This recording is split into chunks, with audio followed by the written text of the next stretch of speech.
Hey guys, welcome back to our YouTube channel eSabak. This is your friend Sultan and you are watching my YouTube channel. तो आज की इस video में हम जो हमारा दूसरी वीडियो है इस सीरीज़ की, इसमें हम 8th क्लास की जो सिविक्स है उसका जो पहला यूनिट है वो हम डिस्कस करेंगे। हमें लगभग 3 से 4 वीडियोस बनेंगी इस पहले यूनिट पर, जिसमें हम हर एक टॉपिक एक अलग अलग वीडियो में डिस्कस करेंगे और माइन्यूटली तरीके से डिस्कस करेंगे। तो जैसा कि हमारा जो पहला टॉपिक है वो है फॉरेन पॉलिसी ऑफ इंडिया। तो सबसे पहले हम बात करें कि फॉरेन पॉलिसी होता क्या है एक्चुअली। तो फॉरेन पॉलिसी की जिस तरह यहाँ पर जिस डेफिनेशन दी है, तो ये है फॉरेन पॉलिसी। जिस तरह यहाँ पर डेफिनेशन है फॉरेन पॉलिसी की, एक मिनट प्लीज़। जैसा ये है फॉरेन पॉलिसी की डेफिनेशन, आप पढ़ सकते हो इसको।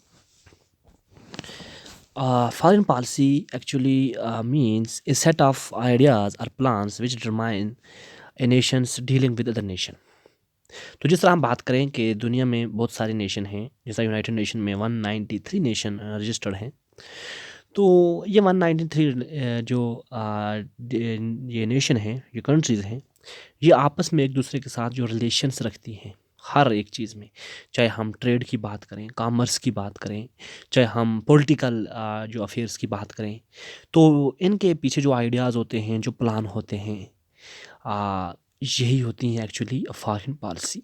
कि एक नेशन एक दूसरे नेशन के साथ क्या क्या उसका रिश्ता है, क्या क्या उसका जो पॉलिसीज़ हैं दूसरे नेशन के साथ, फॉरेन नेशन के साथ, उसी को हम फॉरेन पॉलिसी कहते हैं। तो ये होता है एक्चुअली फॉरेन पॉलिसी का मतलब। तो जैसे मैं आपको बताऊं कि पूरी दुनिया में 193 कंट्रीज़ हैं, ये कंट्रीज़ एक दूसरे के ऊपर डिपेंड हैं। कोई भी कंट्री अपने आप को सेल्फ सफिशिएंट तब तक डिक्लेयर नहीं कर सकती जब तक वो दूसरे कंट्रीज़ के ऊपर दूसरे कंट्री से हेल्प ना ले, जब तक वो दूसरी कंट्रीज़ के ऊपर डेवलप ना हो, ये डिपेंडेंट ना हो। क्योंकि हमारी जो जितनी भी कंट्रीज़ हैं दुनिया में, एक कंट्री एक चीज़ में माहिर होगी, दूसरी कंट्री दूसरी चीज़ में माहिर होगी, तो अपनी नीड को फुलफ़िल करने के लिए ये चीज़ें एक्सचेंज करते हैं, ये एक दूसरे से चीज़ें खरीदते हैं।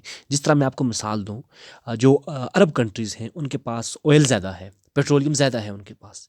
इंडिया के पास पेट्रोलियम कम है, कॉटन ज़्यादा है। इंडिया के पास जूट की जो फैक्ट्री, जूट जो मिल, या हम बोलें ये जो पल्सेस होते हैं, जो मिल्क होता है, या और दूसरी चीज़ें होती हैं, वो इंडिया के पास ज़्यादा हैं। तो इस तरह ये चीज़ें अरब के पास नहीं हैं, तो अरब इंडिया से लेते हैं, इंडिया अरब से तेल ले लेता है। तो इस तरह दुनिया की जो रिलेशन है, जो रोज़मर्रा की ज़िंदगी है, वो इस तरह बसर होती है लोगों की। क्योंकि अगर हम बात करें, एक कंट्री अपने आप को किसी भी लिहाज से डेवलप तभी कर सकती है, चाहे वो टेक्नोलॉजी हो, चाहे वो ट्रेड एंड कॉमर्स हो, चाहे वो कोई भी चीज़ हो। एक नेशन उसमें डेवलप तभी हो सकता है जब उस नेशन की रिलेशन दूसरे नेशन से अच्छी हो। जिस तरह हमारा इंडिया है, ये टेक्नोलॉजी में तभी डेवलप हो सकता है अच्छी तरह से जब ये दूसरे जो उस नेशन से, जिस तरह चाइना है या जिस तरह यूएसए है, जो इंग्लैंड है, इन कंट्रीज से इंडिया की रिलेशन अच्छी होंगी तो वो उनसे हेल्प लेकर टेक्नोलॉजी में आगे जा सकता है। जिस तरह आज का जो दौर है, इस दौर में जो टेलीकम्युनिकेशन की वजह से जो मतलब एक इंसान दूसरी जगह, जो जो हमारी कम्युनिकेशन सिस्टम है, जो हमारा ट्रांसपोर्टेशन है, इसके ज़रिए एक इंसान दूसरी एक जगह से दूसरी जगह within minutes, within hour travel कर सकता है। तो इसी वजह से ट्रेड एंड कॉमर्स की ज़रूरत ज़्यादा पड़ी, चीज़ें ज़्यादा एक्सचेंज होने लगी दुनिया में, इधर से उधर चीज़ें ज़्यादा एक्सचेंज होने लगी। तो लोगों की जो ल्यूज़ है, लोगों की जो लाइफ है, वो और ज़्यादा ऑर्डिनरी जो पीरियड था उससे निकल कर एक नए फेज़ में एंटर हो गई।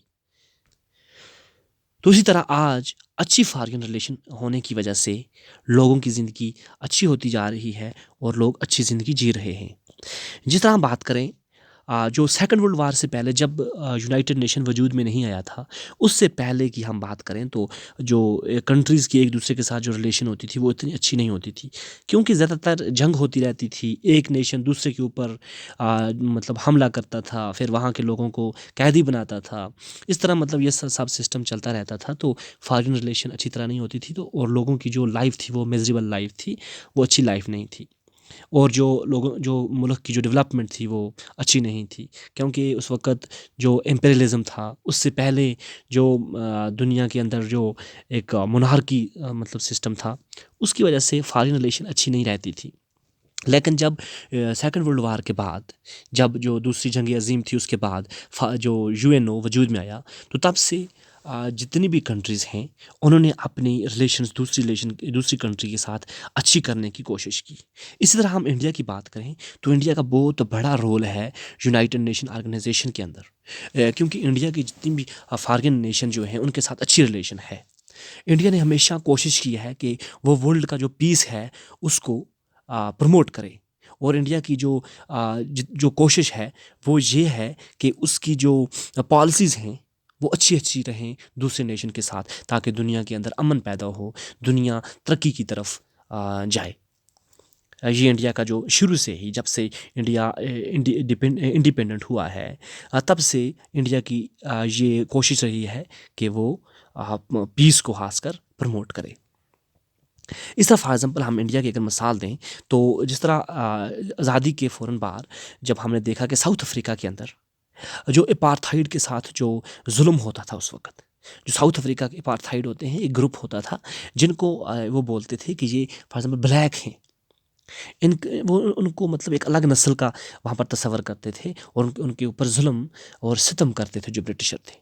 तो उनका जो वहाँ पर जो मतलब जो अपार्थाइड थी, वो जो पॉलिसी थी अपार्थाइड के ख़िलाफ़, जो किसकी, जो ब्रिटिशर की थी, इंडिया ने उसको स्ट्रांगली अपोज़ किया। और इंडिया ने कहा कि वो मतलब उन नेशंस को कहा, मतलब ब्रिटिशर को कहा कि आप इस पॉलिसी को ख़त्म कीजिए और अपार्थाइड के साथ आप अच्छा सलूक कीजिए। ये एक अच्छी पॉलिसी थी इंडिया की, जिसकी वजह से जो ग्लोबल पीस था वो प्रमोट हुआ, जो ह्यूमन राइट था एक किस्म का, वो भी प्रमोट हुआ। वो इस तरह इंडिया की हम बात करें, जिस तरह जो सोवियत ब्लॉक बन गया था, मतलब 2 ब्लॉक थे उस वक़्त। जो आज़ादी के बाद जब हमने देखा कि जब दुनिया कोल्ड वार की तरफ गई, तो उस वक़्त दुनिया के अंदर 2 मेजर जो पावर ब्लॉक थे, एक था सोवियत ब्लॉक और दूसरा था जो यूएसए। तो इंडिया ने एक एक अलग किस्म का तीसरा रास्ता चुना, क्योंकि उस वक़्त यूएसए बोल रहा था कि इंडिया को मेरे साथ आ जाओ, और जो सोवियत, जिसको हम रशिया आज कहते हैं, वो यूएसआर, वो बोलता था इंडिया को कि हम मेरे साथ आ जाओ आप। तो इस तरह इंडिया ने कहा कि नहीं, हम एक अलग जो पॉलिसी है हम उसको चुनेंगे, जो था नॉन अलाइनमेंट मूवमेंट। हम इसको अपनी नेक्स्ट वीडियो में अच्छी तरह डिस्कस करेंगे कि नॉन अलाइनमेंट मूवमेंट होता क्या है, एक्चुअली इसका मतलब क्या था। तो इस तरह इंडिया ने ये मूवमेंट, इंडिया ने कहा कि मैं अकेला रहूँगा, मैं किसी के साथ नहीं जाऊँगा, मैं न्यूट्रल रहूँगा, मैं पीस को प्रमोट करूँगा, मैं जंग को प्रमोट कभी नहीं करूँगा। ये इंडिया की एक अच्छी पॉलिसी थी। और इस तरह मतलब हम अगर बात करें तो इंडिया की फॉरेन रिलेशन हर वक्त अच्छी रही, फॉरेन पॉलिसी हर वक्त अच्छी रही। अगर हम बात करें, जब ब्रिटिशर ने इंडिया को छोड़ा 1947 में, तो उस वक़्त इंडिया बहुत ही ज़्यादा गरीब था, अंडर डेवलप्ड था। इंडिया को ज़रूरत थी उस वक़्त कि अगर वो पीसफुल बनना चाहता है, इंडिया अगर डेवलप होना चाहता है, तो उसको वर्ल्ड पीस को प्रमोट करने की ज़रूरत है। इंडिया को टेंशन और वार से दूर रहना है, और इंडिया की सिक्योरिटी उस वक़्त उसकी इंडिया की सिक्योरिटी यही ज़रूरत थी इंडिया की सिक्योरिटी की को कि वो दूसरे नेशन के साथ फ्रेंडली रिलेशन बना के रखे।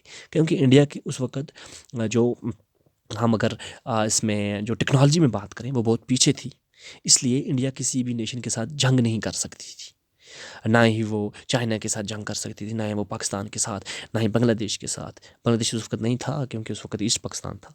इस तरह श्रीलंका के साथ भी वो जंग पर नहीं जा सकते थे, क्योंकि उस वक्त इंडिया एक गरीब कंट्री थी, अंडर डेवलप्ड थी। तो इंडिया को ज़रूरत यही थी कि वो पीस को प्रमोट करे। तो इंडिया की बहुत अच्छी अच्छी पॉलिसीज़ रही हैं। जिस तरह मैंने आपको पहले बता दिया कि इंटरनेशनल लेवल पे 2 ब्लॉक बन गए थे सेकंड वर्ल्ड वार के बाद। एक था सोवियत यूनियन और दूसरा था यूनाइटेड स्टेट ऑफ अमेरिका। इन दो ब्लॉक की वजह से दुनिया के अंदर फेयर टेंशन और जो एक डिस ट्रस्ट का जो माहौल बना हुआ था उस वक्त, तो इंडिया ने, जिसको हम कोल्ड वार कहते हैं, तो इंडिया ने एक अलग अलग ही रास्ता चुना। इंडिया ना ही एक ब्लॉक का साथ दिया और ना ही दूसरे ब्लॉक। तो अब हमारे पास यहाँ पर एक वर्ड आया है कोल्ड वार। तो हम अपनी नेक्स्ट वीडियो में कोल्ड वार के बारे में अच्छी तरह जानेंगे कि एक्चुअली कोल्ड वार क्या होता है। तो अगर हम इस वीडियो को अगर हम कम्पिटिटिव एग्ज़ाम के पॉइंट ऑफ व्यू से देखें, तो इसमें हमें 2-3 चीज़ें याद रखनी है। एक हमें फॉरेन पॉलिसी क्या होता है, और दूसरा हमें याद रखनी है कि जो यूनाइटेड नेशन है उसके अंदर 193 कंट्रीज़ हैं, और हम देखें कि जो यूनाइटेड नेशन है वो 1945 में वजूद में आया है, और नॉन अलाइनमेंट मूवमेंट क्या होती है वो भी हमें पता चला इसमें। तो ये थी आज की हमारी वीडियो। तो नेक्स्ट वीडियो में हम डिस्कस करेंगे कि कोल्ड वार एक्चुअली होता क्या है।